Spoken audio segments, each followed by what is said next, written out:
All right, today is Thursday, June 20th, 2019. My name is Dylan Cupolo. I'm an educator here at the museum, and I'm sitting here with former crew member Bill Cline. Bill, if you just wouldn't mind introducing yourself and stating what you did while you were on board the ship and when that was. My name is Bill Cline. I served in the OE division as an electronics technician, communications specialist, 1957 to 1959. Great. We're going to dive into the specifics of what you did while you were on board, how you got there, but we're going to start where everyone started. If you could tell us your birthday and where you were born, where you grew up. Birthday, June 10th, 1938. Wyoming County, West Virginia, small town, Baileysville, approximately 300 people. Very small town, but everyone knows everyone. How would you describe it to anyone who had never been there before or was just visiting for the first time? Well, it's close to Mayberry. You know, it's small town. Everyone knows everyone. We have a few town characters that make for good conversation. And it sort of keeps young people on the straight path because everybody knows you and they'll report it if they see something out of line. What was school like when you were young? Very nice. Small classes. See, my high school graduated 51 people in 1955. So small groups, you know everyone. The curriculum was limited. We did not have chemistry, physics, the sciences, foreign language. We did not have that. But we made up for it in just daily life and associating with family members and things like that. What was family life like, community life like? It was ideal for me because my father was in business and was quite successful up to a point. But in 1950, when I was 12 years of age, he was killed in an automobile accident, which threw our family into turmoil. And I had an older sister who was at the time 15, I was 12, and a younger sister was 5. So it took away our economic security, our social security, or our sense of safety, and it was a very difficult time from 1950 until 1956 when I joined the Navy. Did you have a job while you were in school, high school? That's the thing about small towns. There weren't any jobs. There were no paper routes. People did their own lawns. I had one job hoeing corn, which basically means you're cutting weeds around corn stalks, and it paid 40 cents an hour, which at the time sounded good. But I worked 10 hours. I earned $4, but for lunch, this farmer took us to a market and told us to buy whatever we wanted, but he took it out of our pay. So I ended up with like $2.40. So that was my day of hoeing corn. That was one and only. Sounds good. While you were in high school, what ultimately led to your decision to join the Navy? The decision was made after high school because I graduated from high school when I was 16. And looking for work, I turned 17, and I moved to Akron, Ohio. Jobs were scarce, so my first job was in a wholesale hardware, 75 cents per hour, filling orders, checking orders, and over 3 or 4 months, I worked myself up to 85 cents per hour. So this is April of '56, and I'm thinking I'm going to turn 18 in June, and I'm looking at the draft. I'm making 85 cents an hour. Maybe it would make more sense to get my military obligation out of the way when I'm making 85 cents an hour. And then when I'm 22 or 23, I might be making more than 85 cents an hour. So that was my thinking. It was a financial thing that I'll do it while I'm on the cheap. And then, sure enough, I did get out of the Navy. And the first job in a factory, $3 an hour. So that was a step up for me. So So you were aware that there was looming military service? Oh, absolutely. The draft was coming, 22, 23. Most people were getting drafted if they were, what did they say, 1A? I think it was 4A, 1A. Medically unfit? Well, if you were fit, you would get drafted. Do you recall why the draft was in place at that point in time? Well, you know, it's left over from Korea. The services were still pretty strong, but I could see Vietnam heating up. So I'm thinking, that may not work out very well for me, so that was my thinking. I saw danger on the horizon. Interesting. Prescient. Yeah. So can you describe your experience from, I mean, how did you sign up, I guess? Did you go to a recruiter's office, or what was that process like to your memory? Well, I went down at that time to the Akron, Ohio recruiting office. And for some reason, I only considered the Navy. I didn't talk to an Air Force recruiter, Army, Marine Corps. Frankly, I'd never heard of the Coast Guard until I got into the Navy, and I thought, what is that? But anyway, I just had this idea that I would join the Navy. And I went down and talked to them. They gave me some tests, and they seemed to want me. They offered me electronics school if I would join. So I said, okay, I'll do it. So I made arrangements to leave first week in June 1956. So that's when I left Akron, Ohio. So this little gray Navy bus pulls up. And I'm by myself at this little post office area. And what little family I had was there, and they wished me well and sent me off. So this little bus weaves down through Ohio, and it stops here and it stops there. And by the time we get to Columbus, the state capital, that bus is filled with people. So that was the beginning. And we did our physical at Fort Hays, an old Army fort in Columbus. And I remember maybe out of 50 people, 2 or 3 of them were concerned about sugar in their blood. They had the beginnings of diabetes. So they were going to have to take another test the following morning, and if it was the same, then they weren't going to be allowed to go. But the rest of us were sworn in, put on a train, a sleeper, sent to Bainbridge, Maryland. And in Bainbridge, we took our boot camp, and that was not as pleasant as the rest of my naval service. I was happy to leave Bainbridge, Maryland. When they played the music and marched us out of there, I was thrilled. I think that tends to be the way it goes. Before joining the Navy, had you ever been to the ocean before? To your memory? I believe I had one time. I believe I had. Okay. So I guess you already led up to this point. Can you describe what boot camp was like to the best of your memory? Scary, but I knew enough to keep my mouth shut, do as you're told, and keep yourself, shave, keep yourself clean, fit. The activities were varied. I've told people, I think they taught me to brush my teeth in boot camp, because in the past we would just slush, slush, slush, but in there they teach you to brush away from the gums, and that was a good thing. And I enjoyed the clothing and the food and the different things, the stability. It was a stable environment. Was the exercise component a shock to you, or you were? It wasn't hard for me. No, it wasn't difficult. No. Okay. Fair enough. I guess we can move past basic training. So what were the next steps after basic training? For basic training, I went over to Great Lakes to electronics school, and that was probably the better part of 6 months. And then in about May of '57, the interesting thing about electronics school in that day, you might have 30 people in the room starting, but only about 10 or 12 are going to finish. So it was a weeding out process. But the billets came through for your assignments at the end, and I had a choice: Seattle, Washington, or Norfolk, Virginia.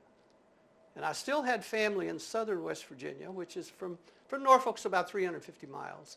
So I had the family ties, and I I made the switch to Norfolk. And I've often wondered what it would have been like had I taken the Seattle assignment. Definitely not on No. Intrepid. No, it would have been a different ship.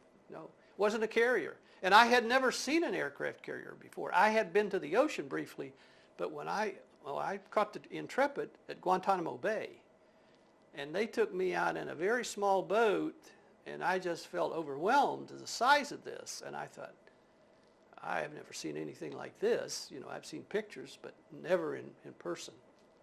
Did you feel prepared for electronics school? Had you had any experience with that? You mentioned the curriculum. In all honesty, no. No.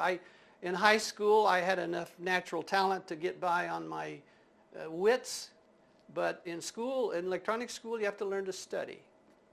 And it was not easy. It took me 3 or 4 weeks to get a feel for what I needed to do, basically to pass the exams. And I will always remember, and other people may remember this too, the instruction books many times would say, they would give you a concept, and then they would say, this should be obvious to the most casual observer. And I thought, well, I don't know how more casual I can get, but I don't know what in the world is going on here. But that was one funny thing. And that was in many, many books up there. What's going on? I think we have some of those manuals in the collection. I can recall that they're written in an interesting way. That was funny. So you transitioned from electronics school, you go to Norfolk. How did they get you out to Guantanamo? It was a troop ship. It was an Army ship. And the bulk of the people on board were Puerto Rican nationals being discharged. So they were being returned home. So they had a few of us sailors for Guantanamo, I don't think more than a dozen for assignment. And the funny thing to me is at the time I was a seaman. And most people on the ship were drawing either mess cook duty or guard duty or some cleanup duty involved. But I had this ranking of an ETNSN. It looked impressive. I caught no duty. I didn't complain, but that was my trip down to Guantanamo. I just sat there and watched the ocean go by, and it took a couple days. So when you first get on board, you described seeing the ship, being overwhelmed. I'd imagine that almost got worse when you came on board. How did you catch your bearings once you step on the ship and you see everyone moving around? Well, you get assigned to a division, and then there's senior people there that will guide you. And no, it wasn't bad. It was a good experience. Enjoyed it. Did you know what Intrepid was up to, so to speak, before you got on board? First time I heard the word was at Great Lakes when they gave me the name Intrepid, Norfolk.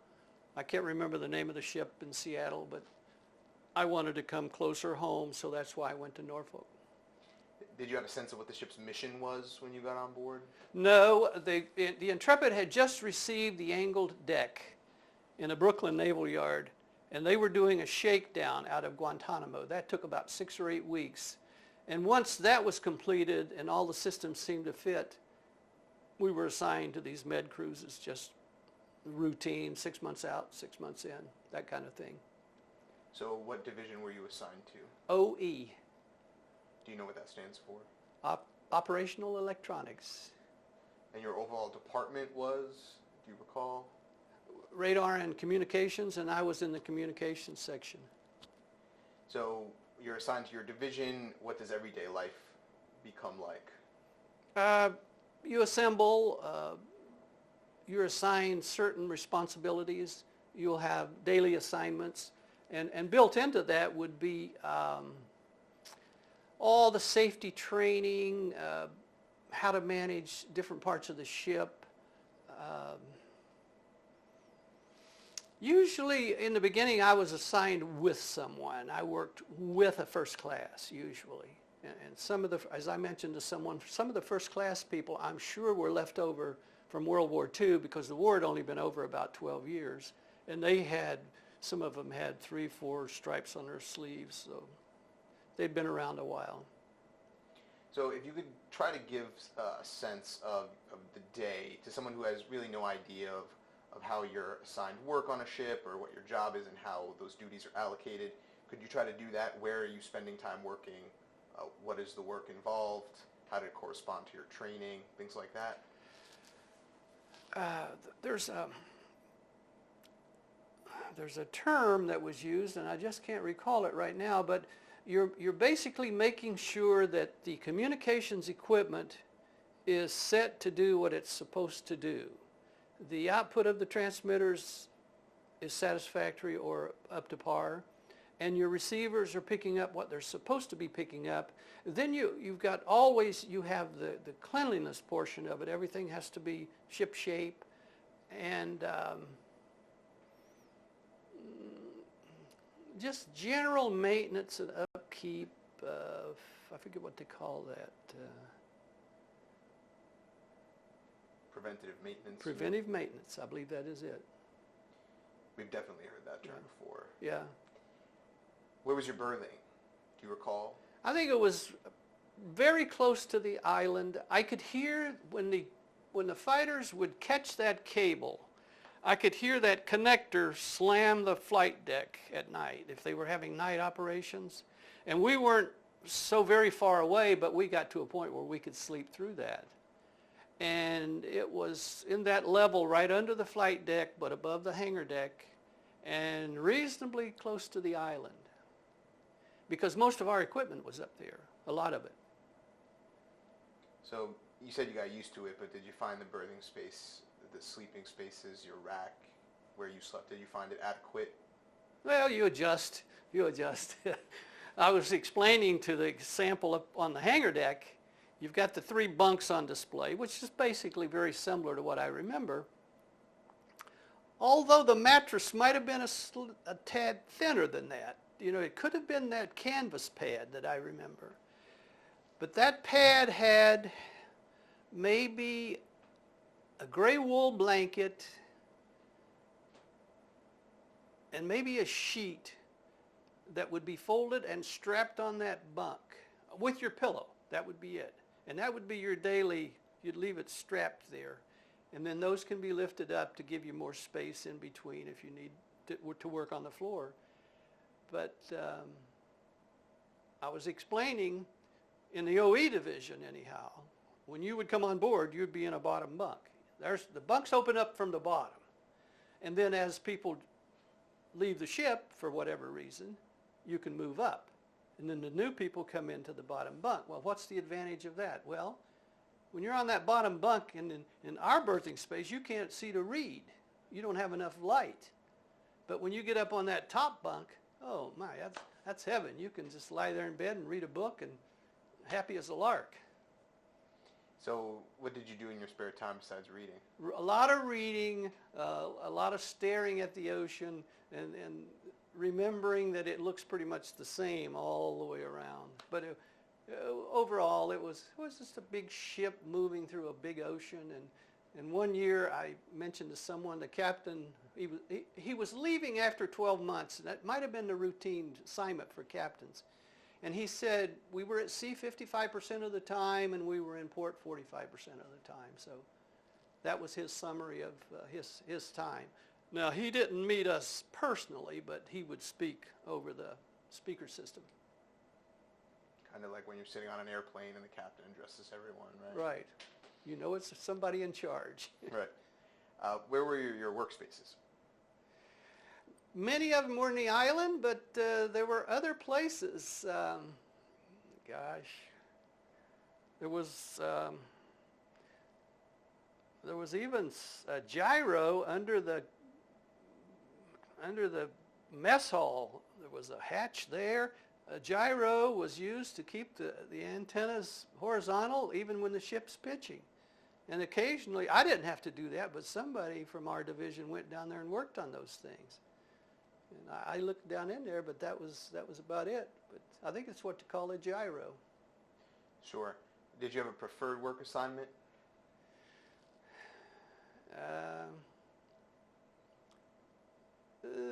No, they were all pretty satisfying. You know, if you're successful, yeah, that's fine. If it's more difficult and you got to call for help, then that's not so satisfying. When you were working up on the island, was there any sense of, I guess, change in personnel, senior officers being up there? Was it any different working up there? Did you have to kind of mind your business more or anything like that? Well, as an enlisted man, I tried to avoid as many officers as I could. And if I was on the island, and I would keep a very low profile while the officers were there, and then do my work after they were gone. Another example was when we would have an admiral on board. And occasionally, maybe once or twice in my career, there was an admiral on board. And I happened to be working in a passageway, and he's always accompanied by 2 or 3 Marines. And they're yelling, coming through, well, if you're covered, you have to salute. Well, I would always make sure that I was uncovered and standing back out of the way so they would go by without seeing me. I really did. I was terrified of that. I didn't know what it meant. There was even a time when supposedly someone escaped from the brig. And there's Marines chasing all over the ship looking for someone or something. And I thought, oh man, I don't know. It's like a prison break. Was the ship put on alarm, or you just these men that were, I think they're the ones who guard the brig. I never knew where the brig was, but I know there was one somewhere. But well, the ship is so big, you know. Yeah, absolutely. 3,000 people for us at that time. So they gave you no like overhead loudspeaker warning. It was just you saw Marines running around. They made some sort of an announcement that there'd been an emergency in this particular area, but yeah, I think they were armed. It seems to me like they were armed. Yeah, we've heard many stories about the Marine guards on board and their roles, and we have some knowledge of that. So your encounters with them are interesting to hear. Did you encounter them at any other point, maybe just during normal day-to-day? Well, one interesting thing is I think when I was discharged, or I wasn't discharged, but I was transferred from the Intrepid. Boy, I want to say the Des Moines. It might have been a cruiser. So that's going to be my ride home. And on that ship, it seemed to have about a Marine detachment of about 30 people. And I'm not sure exactly what their assignment was. But I noticed on this long ride home, they worked out every day. Physical workout every day. And, I was smart enough to know that's a big difference between Marines and sailors. Now, related to that, I'll share one other experience. I did a lot of shore patrol in Naples because I would trade Liberty from Naples to Norfolk, because in Norfolk I wanted to go home. So I'll take your Norfolk Liberty, and then I'll take your duty in Naples. So I did a lot of shore patrol in Naples. So one time the Wisconsin is in, a battleship. A Marine troop ship is in, and the Intrepid is in. 3 ships at this landing base. And we're trying to keep them separate. We're trying to keep the Intrepid guys over here, the Wisconsin people over here, the Marines over here. Well, that would work, and then somebody would throw something from this group to that group, and this Wisconsin Intrepid would collapse and get into scuffles and so forth, and then we'd separate them again. And the Marines would start to get a little closer, and the sergeants would say, back in ranks, et cetera, et cetera. They were never a problem. So you could see a different discipline right there. Now, I may be speaking out of school, but that's the way it appeared to me, as serving on shore patrol. Now, we were never armed as a shore patrol. We had an armband and a billy club, and that was it. So you did what you could do. Sure. That observation probably meshes with other observations of Marines and their culture, I have to say. So interesting that you can share that for us. Back on Intrepid, I guess, we talked about your work. Is there anything that stands out from your work experience while on board?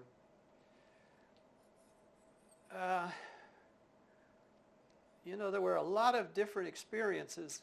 For instance, you had to learn how to move from space to space, especially during general quarters. You might have to move, so when you would come up to, and I think the door, their hatch, you had to learn what these are, bulkheads, decks, overhead, hatch, whatever. So every Z fitting had a phone.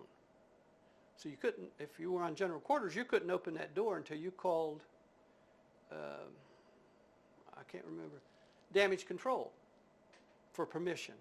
And then you could move to the next space. The reason I mention that, they would do the drills and you would be on general quarters, and then they would come in and mark someone as injured, and then you would have to respond to that kind of an injury.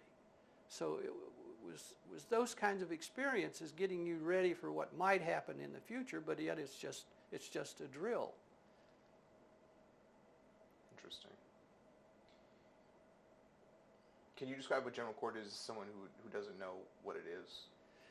If I remember correctly, it's a loud, almost sort of a loud horn so many times, and then an announcement.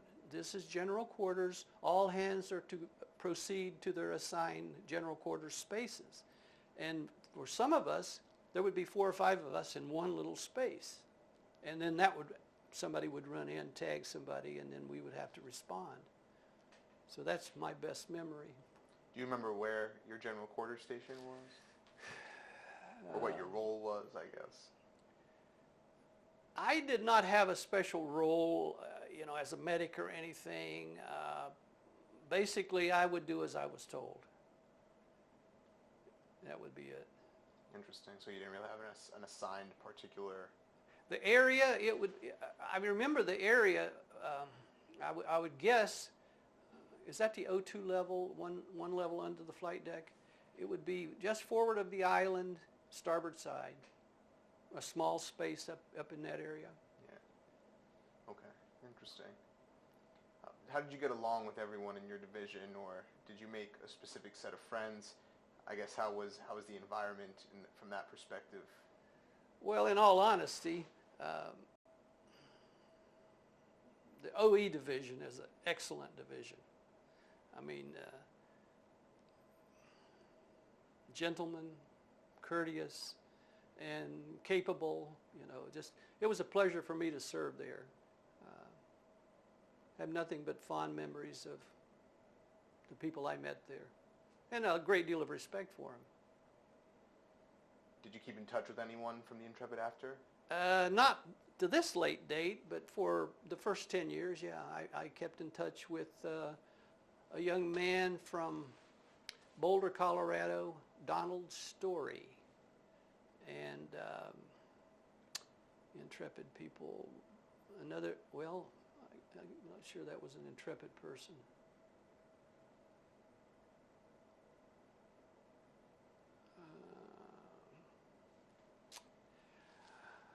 I can't recall contacts with a lot of Intrepid people after that. That's all right. So you also leadership, you got along with your chiefs and the officers in the division? Yes, generally speaking, not perfectly, but we each had our differences for sure. Occasionally. Nothing outstanding? No, nothing. Got an honorable discharge and did not find out where the brig was. So, do you recall, again, I guess on the outstanding measure of things, any disagreements that your peers may have had with each other or with leadership? No, nothing major. No. Great. Easy going, I guess. Just good people. Good people. For sure. How about the food? How was the food on board? What was it like to get meals? How typical was your work schedule, and how did that tie in to when you I thought the food was great. Now, other people may not think it was so great, but overall, an aircraft carrier has a lot of storage space, and you can have milk and juice and eggs or whatever in abundance. And when we would take groceries, so to speak, on board, they would bring a train in, and they'd unload a boxcar load of potatoes and those kinds of things. So we had a lot of food. And many Fridays we would have steak, potatoes, apple pie, ice cream. So, and many Fridays, your trays would be washed and be hot when they put the food on them. So your ice cream would melt right away. So this one Friday, I thought, I'll eat that pie and ice cream first, then I'll eat the rest of my meal. Well, don't you know, once I ate the pie and the ice cream, I didn't want anything else. So didn't try that again. So then you're stuck with melted ice cream, right? Yeah. At least on Fridays. Yeah. So you recall a good deal of variety with the food? Yeah, it was good. It was good. What about the ship's stores? We know that there were stores available for you to buy odds and ends or the Guy Dunk. Did you have any memories of buying stuff from them? I didn't do much of that, honestly. I think I was there one time, but I would be hard-pressed to tell you where it was.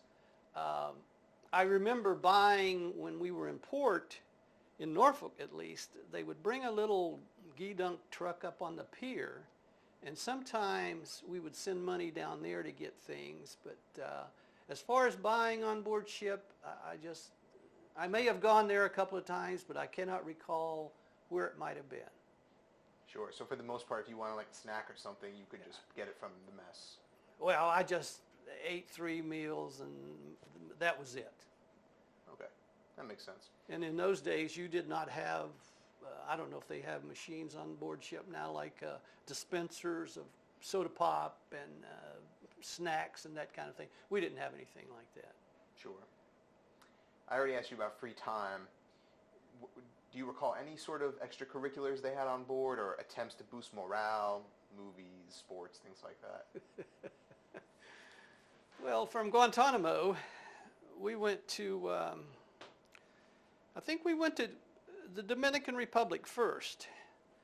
And when you go into a place like that, your division will have a beach party. And your beach party will include lots of beer and picnic-style foods for sandwiches.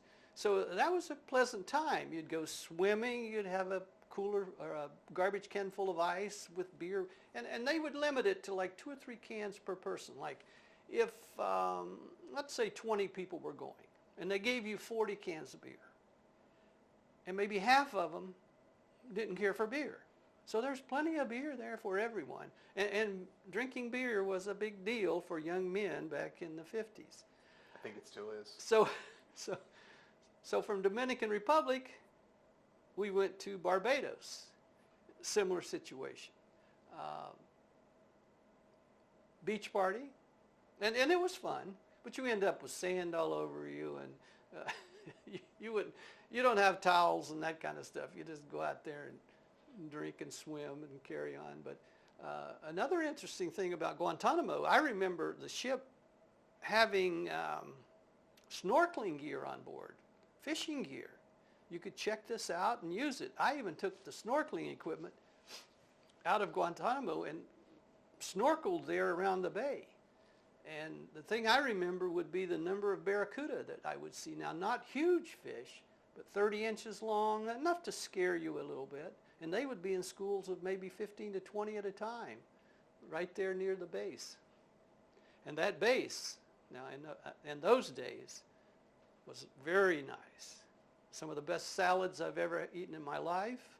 Now this was at the height of the Cuban turmoil with Castro attempting to take over. Now this was before he took over, but yet they were fighting in that eastern end of Cuba, down there near Santiago.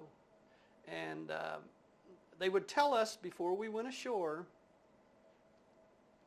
if you hear an explosion, go in the opposite direction. And do not engage in any political discussion. So that was the guidelines for going ashore in Guantanamo at that time. But if you looked around the base, the majority of the people that worked there were coming in from Cuba. They were lined up to come to work or lined up to go home from work. So most of the work was done by Cuban nationals. But the salads were, I remember going to those different little food places, and the salads were excellent. So they must have a great farm down there. Making me hungry. What about other ports of call? Any outstanding memories from the ports that you visited during your cruises?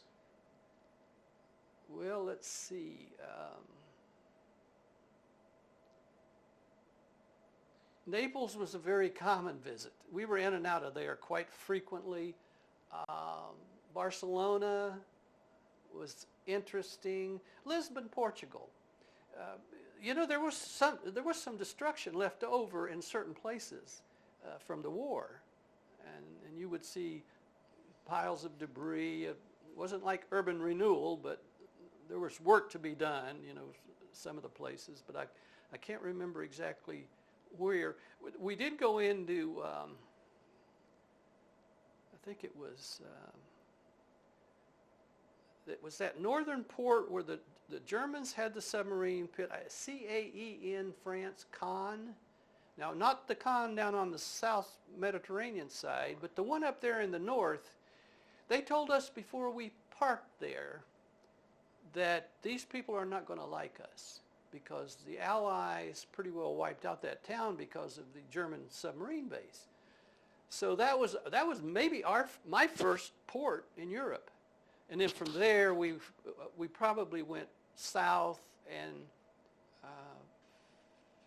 it's hard to say, 58, 57.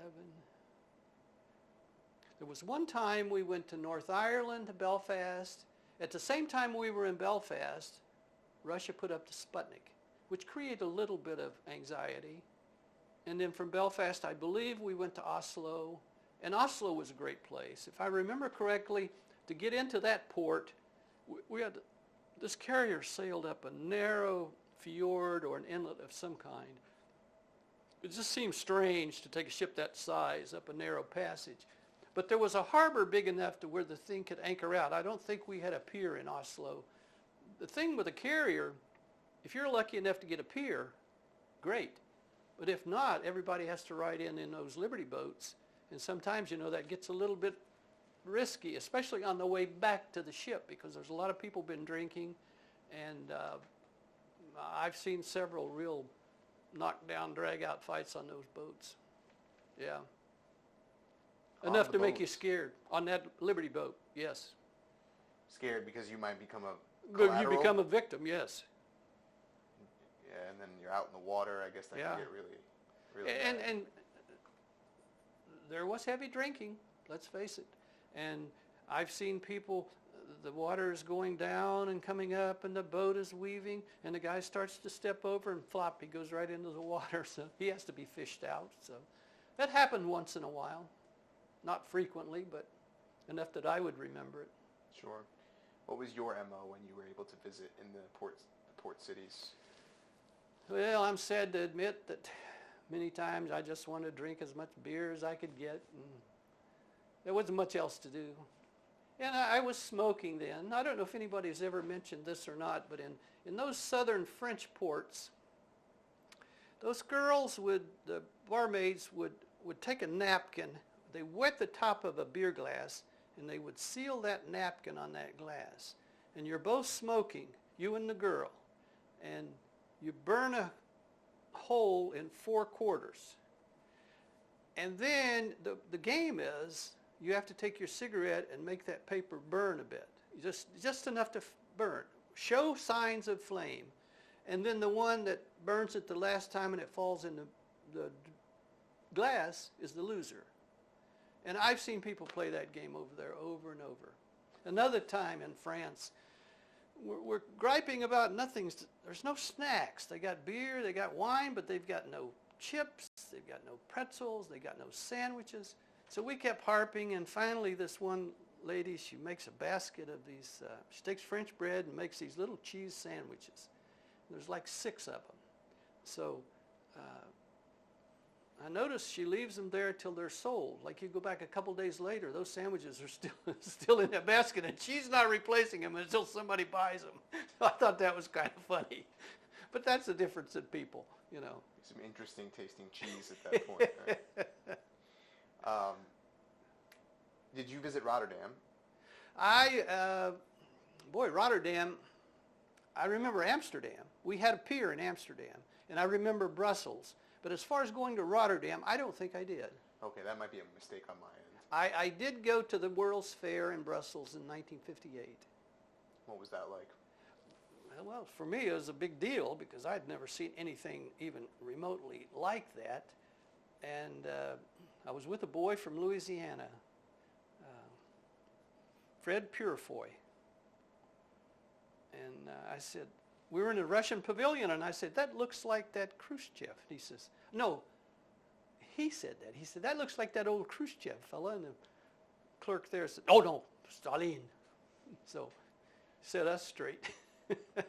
Was there any sense when you were visiting the Russian pavilion, like, these are our enemies, or were you leery Well, about you knew it? who they were, yeah. Did they treat you any different? Were you wearing your uniform? Yes, that's another feature about service in the Navy in the 50s. You weren't allowed to have civilian clothes on board ship. If you were, I didn't know about it. And, we walked around the United States and different places in uniform.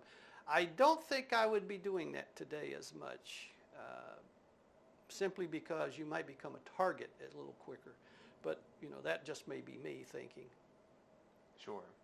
When you were in the Russian pavilion, did they treat you any different to your knowledge? Or? No, they were wanting to make money too. Everything has a price, so.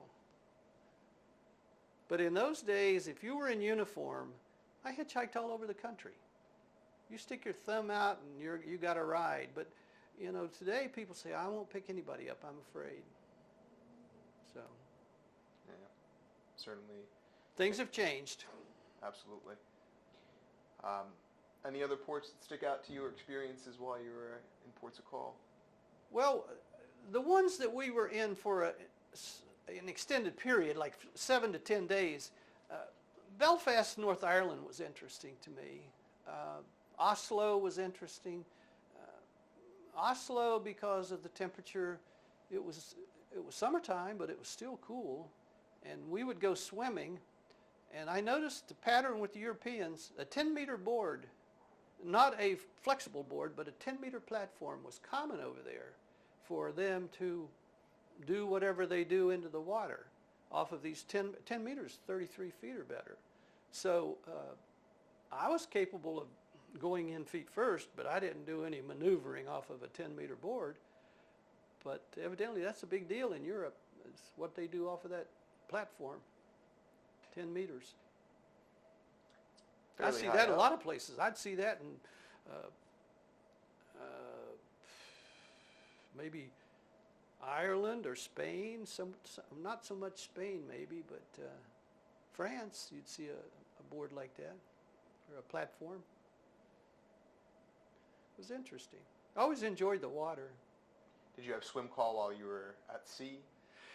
No, not while I was there. They told stories about having that in a prior days where people would leap from the flight deck, which is 65 feet.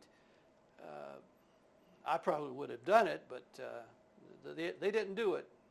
During the time that I was on board, we did not have swim call at sea. Visiting lots of ports, so I guess not necessary. They might have been busy in other ways, and on the trip, I guess it was the trip to Oslo, we crossed the Arctic Circle. The water was really rough up there. It's the only time I ever felt a little woozy from the motion of the boat or the ship, but it got rough there. We were all buttoned up, but the rumor was that water came down the flight deck, so I don't know. I know I had to go to a forward space to get some parts, and man, it was pitching up there, and I was bouncing around, and that was the worst my stomach ever got on board ship. Mm-hmm. I think I just have a few more questions. We haven't gotten to it yet, so I'll ask now. What was your experience with flight operations, air operations? Did you get to observe them at all? Do you recall any elements of what the planes were doing, accidents, their role, what their mission was? Well, we were fortunate. We assumed we had access to the island, and we would go up there as though we had an assignment to work on gear, but we would many times observe flight ops from the island. And I do remember once a propeller-driven plane came in with a hard landing, and so hard the engine broke off right on the flight deck. And during flight operations in the summer of '57, I watched an F-11F Tiger think he had a cable, missed the cable, dropped off of that angled deck, and he had to hit his afterburner, and he was pushing a rooster tail when he saved that plane. And I'll bet my heart was racing as much as his, because it was the first couple of weeks I was on board, and I'd never seen anything like that. You know, this is like an airport up close. And that was the scariest with a jet that I saw. But they did show us a film of an English jet fighter pilot trying to get out of his plane in the water, and he didn't. And it shows him going into the ocean, sinking. And that was one of the saddest things that you can witness as a terrified, scrambling person trying to get out of a cockpit and going down. Do you recall why they showed you that film? I don't know if it was just to make us more aware of the need for safety. I remember one of my first experiences from our space, we could go right out to this catwalk. And it was right close aft of the island, and that would be starboard side. And I walked out there, and out of the corner of my eye, I thought, well, did someone throw a mop over the side? And I looked, and next thing I hear this beep, beep, man overboard, starboard side. He had walked behind a jet, and it just blew him right off the ship. Now, that was a first experience. You know, I hadn't been on there very long, and that never happened again in my knowledge, but that's just how careful you have to be. Those jets, you don't want to be behind one when he's revving up. Do you recall whether they recovered that sailor? Oh, yes, they would have recovered him. I don't think I couldn't even say we lost any pilots. If we did, I don't recall. But I can tell you that I did see propeller-driven planes in the water in pieces. But if a jet goes in the water, it's so heavy it just sinks right away. We had smaller ships with us. We would have maybe a couple of destroyers and a couple of escorts and that kind of thing. I was telling someone we were taking oil on back in those days. They would bring those big oil, for lack of a better term, tubes or flexible hoses over, and they would transfer that fuel. And this oiler, well, he could have been taking fuel from us too, but I think we were taking on fuel, but he drifted in too close, and this sponson deck was carving into his ship, and we were looking out a porthole, and I could see down into that living spaces on that ship. Now, I don't think anybody was killed, but it was a serious situation. The Intrepid wasn't damaged, but that other ship would have had to be repaired. Yeah. Much smaller ship, maybe half the length of the Intrepid. Yeah, underway replenishment, have to be very careful, I'd imagine. Now, I watched films the other day of helicopters moving bundles of equipment from a supply ship to a carrier, but I don't remember that in those days. It seems like we did it differently in some respect. Maybe we went into port and picked it up. I don't know. But this would have been under wartime conditions. It might have been over there in the Persian Gulf where they didn't have access to a supply house that they could go to. Yeah, that's interesting. The comparison. I'm sure there still is underway replenishment in the same way that you guys did it, but maybe it was the specifics of what you saw. This is kind of a turn, but I should have asked it earlier when we were talking about food. We're thinking of doing an exhibition revolving around the significance of cakes on board.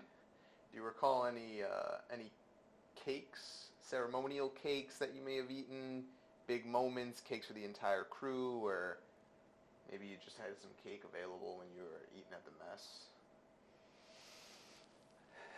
I don't remember any celebrations with cake. They may have had cake as part of the meal, a small piece of cake. I do recall many Fridays with pie and ice cream, but I don't think that would be on a regular basis. There would be certain places, Holland, for instance, the Netherlands, where you could take on board milk and food products that were of high quality, but that was not true everywhere. In certain ports, they would tell you, you got to be careful what you eat, because some of their cows have TB and the milk may not be any good, so that kind of thing. How did they communicate information to you regarding the ports that you were going to visit? Sometimes it was a newsletter. So we're getting ready to go to Dominican Republic, and in those days, Santo Domingo was called Ciudad Trujillo. He was the dictator at that time. So they put out this bulletin that says, beer would be 75 cents per bottle. And in those days, we weren't making a lot of money. 75 cents was a lot of money. I thought, well, that doesn't sound very fair. But when we get into Ciudad Trujillo, the bottle is like 2 liters. It's huge. I thought, well, that's not too bad. So we could split it around 3 or 4 people, and it wasn't bad. that was funny. Yeah, that was really interesting. And the other question I have is, we'll have a focus on the ship's historic sick bay right now for various projects. Do you recall visiting sick bay for anything? Any encounters with the medical staff? Well, I'll tell you up front, I did not catch or have an STD. But in all honesty, there were 2 lines in certain places. And this was standard sick bay, and this was special attention sick bay for suspected infection of some kind. I remember that much because I went down for something, maybe a headache or something, and they told me what was going on. I thought, okay, sounds good to me. But I was fortunate. So you never, yeah, good, okay. Anything? Not to say, I won't say any more. That's fine. Okay, good. So yeah, nothing ever major that caused you injury-wise or anything like that to go down there, or? No, Maybe a bad sunburn. In Guantanamo Bay, you had to be so careful. When we went on these beach parties, and we didn't have access to Coppertone or the suntan lotions. As a matter of fact, I don't think we'd ever heard of it. We used Vaseline. We would use Vaseline petroleum jelly and just smear it on us. And then it would wash off in the water, I guess. But that's the closest thing we came to suntan lotion. But you would get a great tan, and I've had skin cancer many times since. I've seen my dermatologist every 6 months for the rest of my life. Yeah, who knew you'd be paying those beach parties back, right? I think that really knocks out all the specific questions I had about your time on board. So I guess we can get to finishing that time. You said you had an experience with a bosun's chair when they were removing you from the ship. Yes. So, yeah, I guess if you could talk about your last time on board, why you were finishing up with your service, and then I guess how they got you across to the cruiser you had already mentioned before. The Intrepid was in, I want to say Izmir, Greece, something like that. Izmir, Izmir. I'm not sure, but my enlistment was coming to an end, let's say around mid-April. And I moved over to I want to say it was a cruiser, the Des Moines, by a bosun's chair.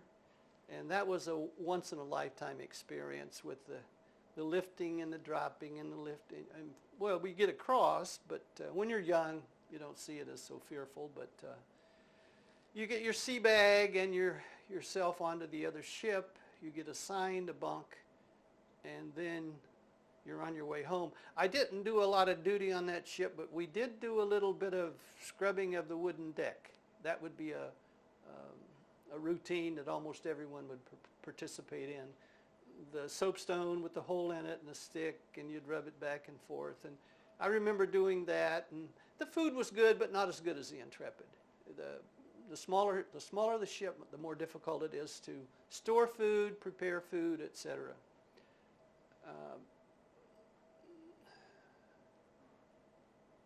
That was a long ride home. We stopped at Gibraltar, and picked up a few souvenirs, and then on into Norfolk. Sure. Do you recall when they said they were going to transfer you over to the ship, did you know that you were going to get put on the bosun's chair? Were you expecting No, I it? didn't know that. No, I didn't know that. We were underway, and they just said, you got to go. Was it a single chair, a double? It was just Single, yeah. And you carried your bag with you, or when? You know, I can't remember. I don't think that chair would be big enough to have that bag. I think that bag would be a load in itself. You know, it's about as big as I was. They just threw it. Yeah. Okay, great. So you exit the Navy, I would imagine, when you arrived back in the United States. I did. I was discharged out of Norfolk. No thought about staying in past your time? No, I was pretty well ready to move on with the different steps in life. They talked to me about re-enlistment, but it really wasn't for me. I was ready for something different. I hate to philosophize about that. Please do. Well, the military is not a democracy, and you grow up in a liberal democracy thinking that you can't do anything you want to, but you can almost try if you can get away with it. And I was daring, and I don't kid myself. I stretched the limits from time to time, but it was restrictive. There's that concept, if you leave the ship and you got to be back at 10, that's restrictive. That's in your mind. You're not really free. Most of us, we go out, we want to stay till midnight, fine. We want to stay till 2, fine. You know, that was the mindset in young people. But there were limits in the Navy. You could go and stay till midnight, but you had to be back. You can't get away with this. And it was not favorable for me. I don't think I would have been successful staying in the Navy.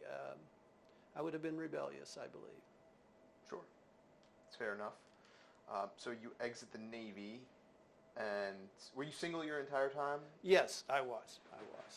So you exit the Navy, and then what were the next steps in your life? What did you do after the Navy? Well, I will add this little anecdote. There was free time in the Navy. And there were days when I would estimate that I might have had 15 cups of coffee. In our shop, the OE shop, we had this big coffee pot that just was going 24 hours basically because people would work through the night. And we would drink a lot of coffee and smoke a lot of cigarettes. Probably the one thing that I'm very proud of is when I was discharged from the Navy and I was 21 years of age, I said, I am quitting smoking. Now, in those days, cigarettes were bought on board ship for 80 cents a carton, 8 cents a pack, which is minimal. And it wasn't a cost thing, it was just a health thing. In 1958, I read the British Physicians Surgeons Report on the relationship between smoking and cancer. That was in 58. In 60, they repeated the same study in the United States. They drew the same conclusions. And I read that one, and I thought, this is it for me. I've had it with cigarettes, and as of June 10th, 1959, I haven't smoked one since. Wow. Now, I did smoke as a teenager, started when I was about 13. Now, not heavy smoking, but it may be a pack a day from time to time, thinking it made you look more mature and more grown up. But what we know about cigarettes today, it's like committing suicide one cigarette at a time. They are deadly. If they don't kill you, they will take away your breath. It's serious. But leaving the Navy in '59, I was discharged the 9th. 2 weeks later, I'm working in a factory in Akron, Ohio, building automobile tires. And I did that for 10 and a half years. But, and during that time I got married. Married in '61, May of '61, and had 2 children right away.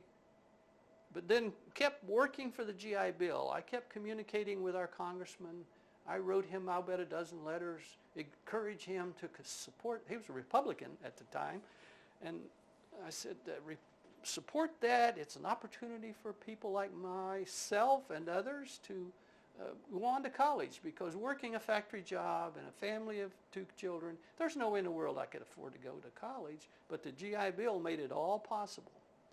And I worked that job full-time and went to school full-time, and within 36 months, I had my degree to become a teacher. And I even took that a step further. I got a job teaching.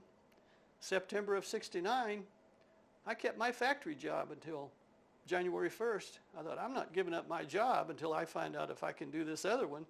And I thought, well, this is going to be okay. I can do this. So January 1st, I took my 3 weeks vacation, and I told him I wouldn't be back. So that was the kickoff for me as a teacher, and taught 6 years and became a principal and retired as an elementary principal. Just because you mentioned the date, I'm curious, as you moved on in your career, when things started in Vietnam or heated up, and then the war, I guess, became a proper war, if you will, did you have any thoughts when that was happening? Any even minor thoughts of going back into the military, or I guess how was the climate for you at that time? I didn't consider going back in, because by '69 I had a 3rd child. By '71 I had a 4th child. So things are happening at home. Family's getting bigger. I was more focused on my career and family. I could see what was happening in Vietnam. I'm like a lot of people. I was confused by some of it. Right now there's no clear-cut outcome of what might have been. You can't say what might have been because it didn't happen. But I did read about a Vietnamese farmer around 1966. He's a subsistence farmer working 18 hours a day, raising rice to feed his family. And the thought passed my mind. I thought, well, if I'm working 18 hours a day, I'm not going to be very political. I won't have time to be political. I'm going to get something to eat, I'm going to get some rest, and then I'm going back to work. So if that's the way you're living, politics is a moot point. Absolutely. So my last question, we always ask this, is what are your thoughts about the ship being a museum today? How do you feel about its mission, what it's doing? I was very impressed. I was surprised to see the number of people taking advantage of this opportunity. The way it's displayed, the location, you've got access to untold millions of people passing through this area. And the crowds today, and this is a Thursday, so the crowds were good, the displays are great, and I'm going to spend more time on board. For me personally, 58 years ago, I guess it was 59, 41, 40, 60 years ago. 19 and 41, 60 years. That's been 60 years since I was on this ship. It was pleasantly pleasing, shocking, brought back many memories. Spent 2 years on board the ship. Good. 2 good years. I can say that in all honesty. Well, definitely get back to us once you walk around and let us know what you think after that. I will do that. I will do that. Do you have any questions, Dave? Yeah, just 2. One, because we kind of covered this, but on the way down, just so we can have this on camera, you were talking about how long the lines would be for chow sometimes. If you could just talk about that again. You know, that was an interesting thing. The OE division, the electronics technicians, if I remember correctly, they might have been referred to as twidgets. You ever hear that term? Sounds vaguely familiar. There was a slightly nerdy term for electronics technicians. So in our division, we had this box, honestly, 36 by 36, full of paperback books. And we read those things continuously. And I'd say 75% of them were these old Westerns. Louis Elmore, there were many, I think James Bond might have been, Ian Fleming might have been writing about that time. And we would read these books and trade them and pass them around. But when we were standing in chow line, and sometimes that would be 45 minutes to an hour, we would just read while we're there. And then when we would get to the place to pick up the food, we'd stick that book in our pocket and then eat. And reading was a big part of survival. You know, that's the way we passed the time, staring at the ocean and reading. So we weren't under conflict. I was telling someone, we got a shock when Sputnik went up in '58. We were in North Ireland, and that was confusing. We didn't really know what that meant, but it was in all the headlines. And Eisenhower put the Marines in Lebanon similar about that same year, and I think we may have moved over in that direction at one time or not, but that was basically about the extent of it. You'd hear things on board like, there's a Russian submarine tracking us and this and that, but we'd have no way of knowing that. It's just hearsay. That's scuttlebutt, I guess. I'm talking like an old sailor now. There you go. Do you have another one? Yeah, the other one was, I believe, when we spoke on the phone, and you touched on the rough weather a little bit during this interview, but if I remember correctly, you mentioned being in the mess, and was it the tables? Oh, yeah, that one time. I looked at your tables when I came through that section. Our tables did not have wheels on them. They were foldable, but they were on like either bent tubing or just a solid leg, but they were the benches were tied to the tables. And I remember sitting there holding that tray and eating, lifting my feet, and this entire situation would slide across the mess hall. And then the ship would move the other way, and it would go back the other way. And I don't know how many times that happened, but at least it happened once. It was so rough once, the cooks said they could not cook. And they served things like raw oysters and cheese and cold cuts and meats. There was nothing being stewed in those big pots. I don't know if you got a chance to see those or not, but they were huge. But yeah, it was rough. And then when we got finished eating that day, we take our tray into the scullery. The trays are all over the floor. They're like a wave of trays going up that side and then back up that side. And this one mess cook, he's sitting on them, riding back and forth. And only in the Navy do you see these things. Certainly. Yeah. And just the last question, and this goes back to the beginning. This was a story I remember you mentioned about boot camp, where you were talking about keeping your hat clean and keeping a spare. Oh, hat. yeah.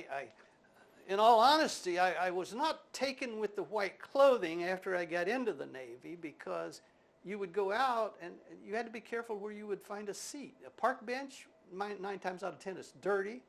A stone, a concrete wall, it's dirty. So you're basically standing up most of the time. But I would carry an extra hanky just if I needed to sit down. I'd use that as a pad. But in boot camp, man, they would pull your T-shirt out and look at that little hem. And if that thing had the slightest discoloration, they would dress you up and down, and that was uncomfortable. It didn't happen to me, but I knew I didn't want it to happen to me. So I made sure that was correct. And then if that cap, they would do the same thing with that little hem. So I was thin, and I would have an extra one in my belt, and before they would come down and inspect those caps, you'd have to take that cap off, turn it upside down, and put it on your hand like that. I'd switch. I'd put the one I had on here, and I'd put this one here. And also boot camp, I make jokes about latrine duty, I think it was called. That was good. Now, why is that good? Well, in my experience, those guys would close that thing up for 2 or 3 hours while they clean it.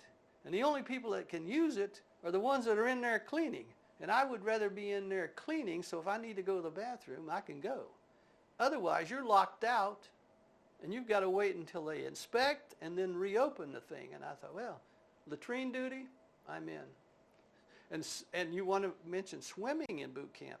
We had something called a flag, some sort of a field flag or a sport flag. It had something to do with physical activities.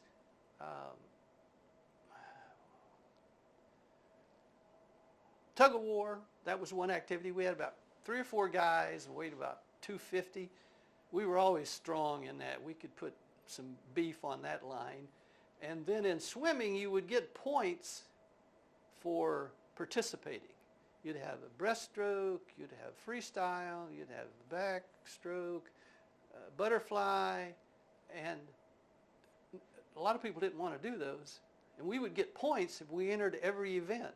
And many times I would swim those events. I didn't even know what I was doing. I'd never heard of the butterfly, but I could see somebody do it, and I said, well, I can do that. So I would participate just to get that flag, and you'd carry it all week, and then the next Friday you'd go through this same situation, and somebody would get the flag, and that's about the only flag we would win, but that was a good one. I can't remember what it had some sort of a cute name. Isn't it like a pennant or something? It was a blue. It was blue, and it was almost like physical fitness, but PE. It had some designation, but it's about the only pride we had in boot camp was carrying that flag. But we had one day of liberty from boot camp. We were taken by bus up to Lancaster, Pennsylvania, basically Amish country, which to me was totally new. I'd never heard the word myself. So we were exposed to a little bit of that, and a very nice community. And that was the first time we had worn a uniform around civilians. So that was nice. Now you keep your shoes shine, take great pride in your outfit. It was. Now the blues, no problem. Wintertime. But I see people, we had dungarees, but we didn't wear them off the ship. But I see people now in like similar type clothing at different sporting events. Things have changed big time. Absolutely. Yeah. I think that really covers it.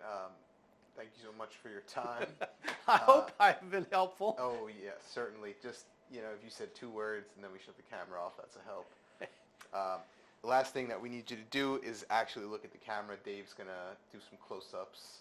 Okay. Why do you do this again? I always forget.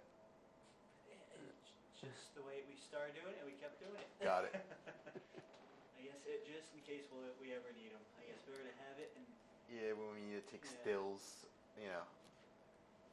So just look at the camera. Dave will tell you when you can stop.